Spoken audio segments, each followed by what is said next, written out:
আর কিছুদিন পর তো তুমি কলেজে উঠবা, এমনিতে আমি পড়াইতে পারবো না। যাক, ভালো হয়েছে অবশ্য, আমার উপরে একটু চাপটা কমলো। শিক্ষক শিক্ষকই, একজনের বেশি মূল্যায়ন করতে গিয়ে আর একজনের ছোট করতে নেই। পড়াশোনা ঠিকঠাক মতো করবো, তাহলে মাইট দিব। ঠিক আছে, যাও পড়তে বসো, যাও।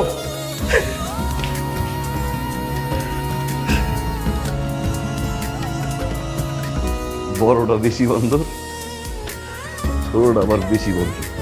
আমার আব্বার দুইটা গরু আছিল, একটা নাম হয়েছে